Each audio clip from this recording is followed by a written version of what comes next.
Welcome to my blissful garden. Today, I want to share a new way to revive a weakened orchid like this. The first step isn't regret, but to get a hand in the inspection. As you can see, these leaves have black spots and are turning mushy. This is a sign that mold and bacteria have invaded. These parts must be removed and destroyed immediately, taken far away from the garden to absolutely prevent the spread. A closer look will show that the fungus usually eats from the base of the orchid upwards, causing the plant to dry out, leaves to fall off, and even the top to fall off. In this case, if you delay, the plant will die very quickly. Therefore, the rotten top must be cut off decisively without regret or hesitation. This is where bacteria continue to spread if we don't treat it promptly. The base of the leaves has completely rotted and dried out. Looking at the roots, you'll see that many roots are damaged, but not all are dead. And that's the key to saving the plant. We will gently remove all the old growing medium because it's infected with disease. During the removal process, you'll realize there are still some fresh living roots, and that's all it takes for the orchid to have a chance to recover. From these initial steps, with patience and the right technique, the seemingly abandoned orchid will gradually revive, sprout new roots, and become healthy again. The main cause of this situation is not usually a weak plant, but rather the prolonged dampness of the growing medium. When humidity exceeds the orchid's tolerance, especially during the rainy season or when watering is uncontrolled, fungal diseases and mold will multiply rapidly, silently attacking the roots and gradually spreading to the stem and leaves. If you're new to the channel, please hit the like and subscribe buttons to support me and so you don't miss any orchid care tips. It's great to have you as a companion on this journey. Besides English, we now have voiceovers in French, German, Italian, Spanish, Portuguese, Japanese, Hindi, and Indonesian to help you understand the content more easily. Listen in your preferred language by opening the video and clicking on the settings gear icon to select the appropriate audio language. At this point, we have completely removed the old growing medium. When we clearly see the roots, we will see many roots that are severely damaged, soft and blackened. These roots are no longer able to nourish the plant. Therefore, they must be cut off decisively, without hesitation or reservation. Next, we will use sterilized scissors to treat the roots. Roots that are dark, soft, shriveled, or have a foul odor are no longer able to absorb nutrients. If left intact, they will only provide a breeding ground for fungi and bacteria, causing the plant to weaken more quickly. Therefore, if you see damaged roots, you must cut them off immediately, cutting cleanly, cutting close to the white, firm part of the root. Don't hesitate to remove the damaged roots, because this removal will help the plant focus on nourishing new, healthy roots.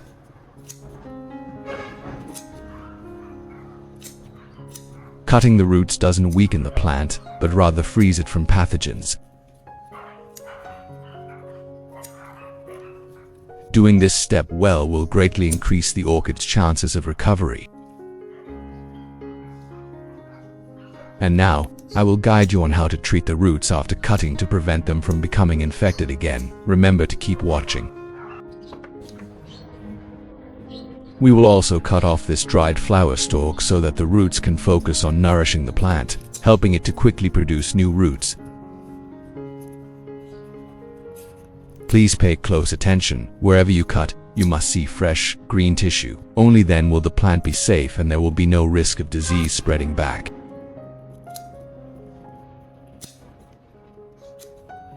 Look, here you can clearly see this part of the stem. It's still healthy. The tissue is firm, not soft or blackened.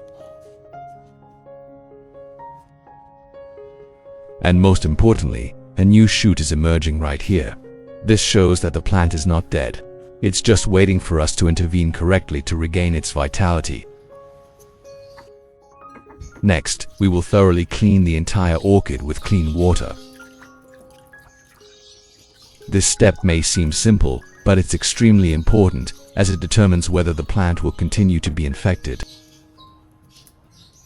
I will gently wash each part of the plant, from the base and stem to the roots, to completely remove any remaining dirt, mold, and bacteria after pruning. Remember, don't scrub hard. Don't scratch the delicate tissue, especially the area where new shoots are emerging.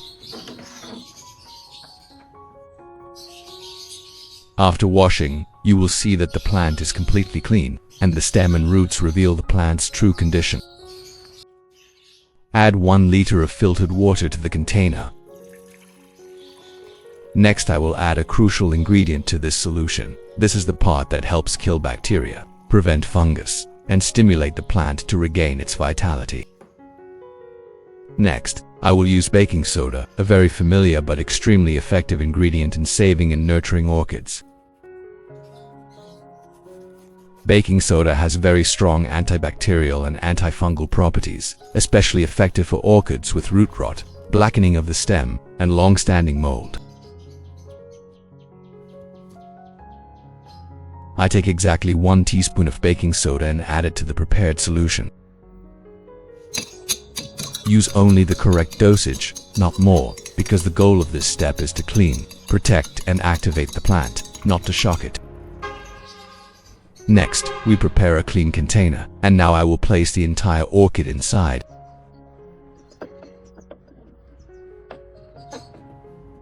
I will pour the prepared baking soda solution to completely submerge the roots and lower part of the orchid stem. The purpose is to ensure the solution directly contacts the areas most prone to bacterial and fungal infections. The correct soaking time is 30 minutes. Do not shorten or extend it too long to avoid shocking the plant.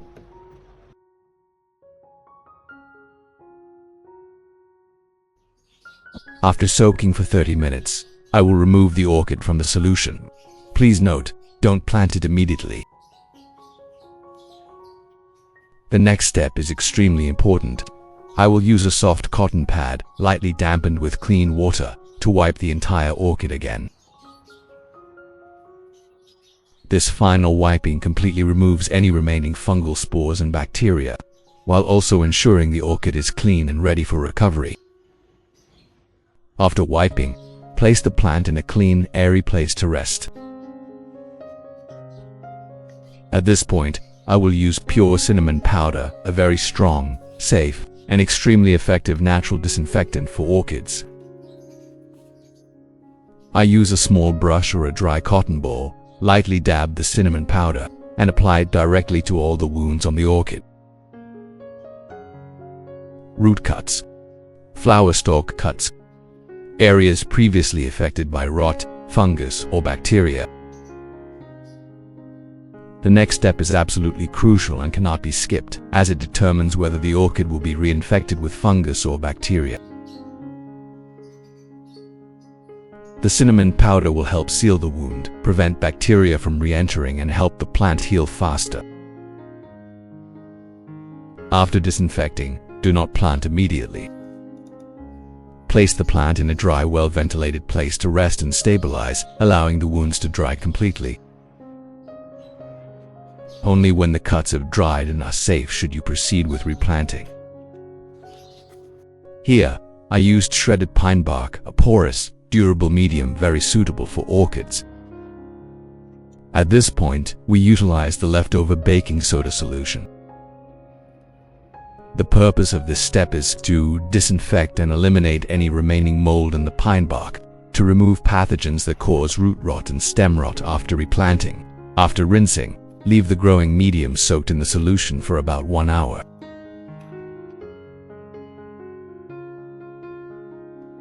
After soaking the pine bark for an hour, it is now free of bacteria and mold. This is a crucial step in determining whether the orchid will recover sustainably.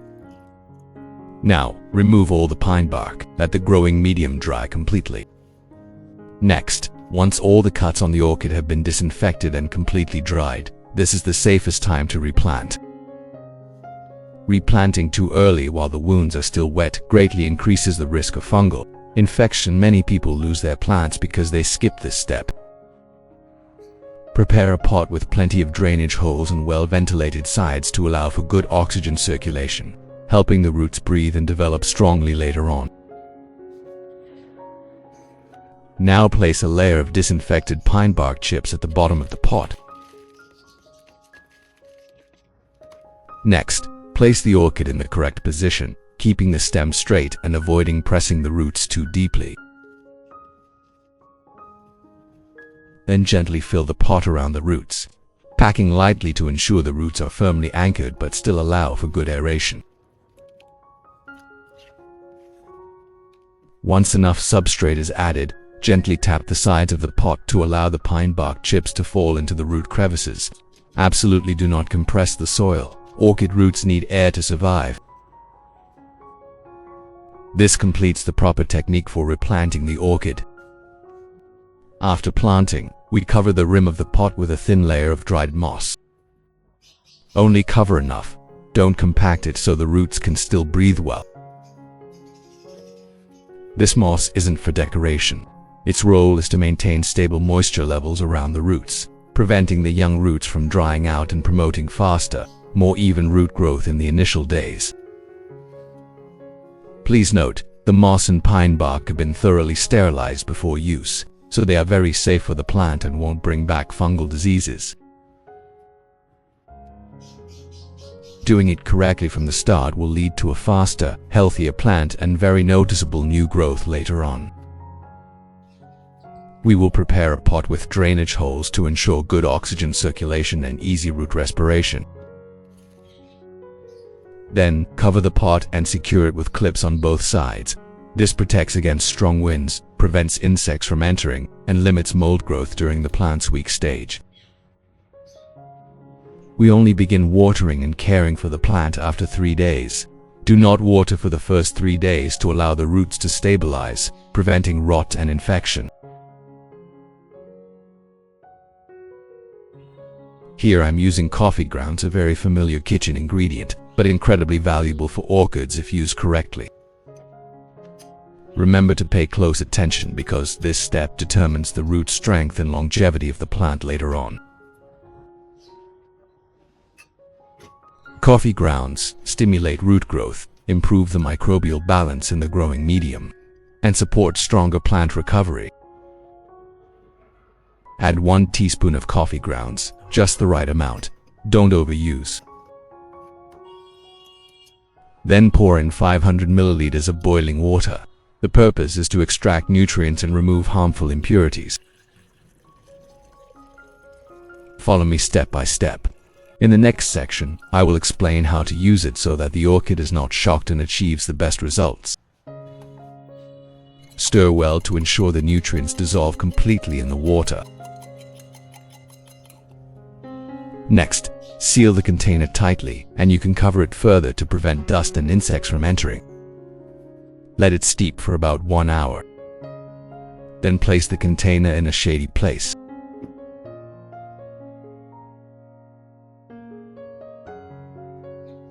After about an hour of steeping, our coffee water has completely cooled and the nutrients have dissolved evenly into the water.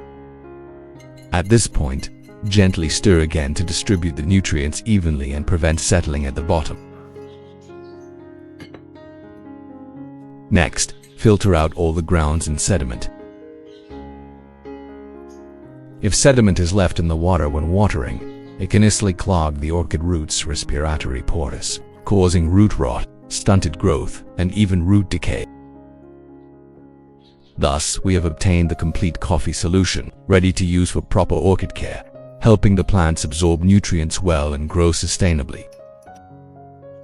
Next, we will place our orchid plant in the garden. After 3 days, its roots will have stabilized. Once its roots are established, we will remove the plant and take care of it. Next, we prepare a clean spray bottle. I will scoop the filtered coffee solution and pour it into this bottle.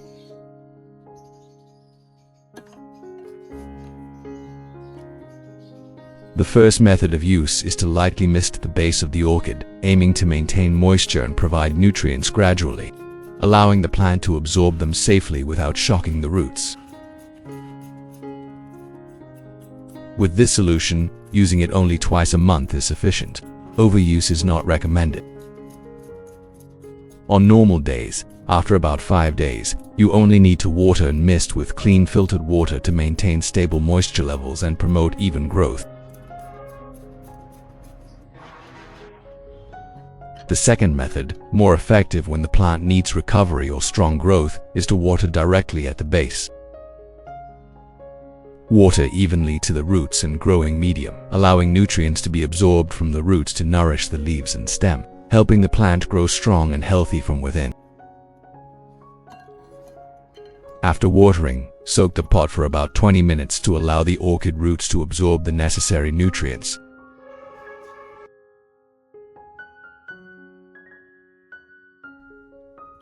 After soaking for 20 minutes, remove the orchid pot and let it drain completely.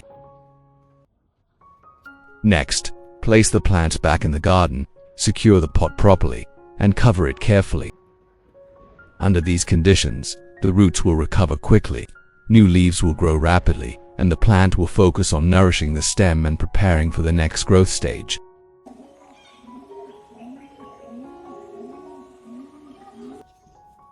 Here are the results after 3 weeks. Please take a close look. Our orchid has shown a clear reaction. From a weak plant, almost completely stopped growing, a new shoot has now emerged. This is a very important sign, proving that the plant has recovered and begun to regenerate itself. Not only that, the new shoot continues to develop steadily, firmly attaching to the mother plant.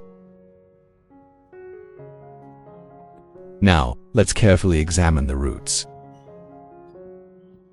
You can see that new roots have formed, the root tips are strong, and the color is good. This is the foundation for the plant to live long and thrive. When the plant has roots and shoots, it means it is capable of self-preservation. In case the mother plant is weakened or even damaged, the new shoot will continue to replace it as long as we care for it properly. And it is our hands, perseverance, and proper care that determine whether the plant will thrive. Next, we maintain care with the prepared coffee water.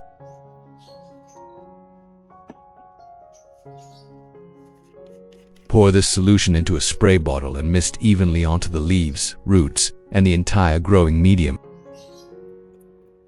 Coffee water is rich in micronutrients, helping the orchid stimulate root growth, nourish shoots, and increase resistance. Care schedule to remember. Coffee water twice a month. On regular days, mist and water every 3 days with clean filtered water. Instead of misting, you can water directly at the base, allowing the water to soak into the roots and growing medium for better absorption.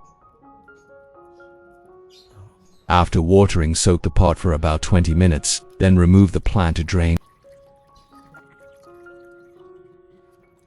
Next, cover the roots and carefully secure the plant, especially with young plants. It is essential to clamp and hold them firmly to prevent root movement. Finally, return the plant to its original location, a shady, well-ventilated spot with gentle light. By consistently following this routine, your orchid will continue to grow stronger each day, with healthy roots and vigorous shoots, ready to enter a more stable growth phase.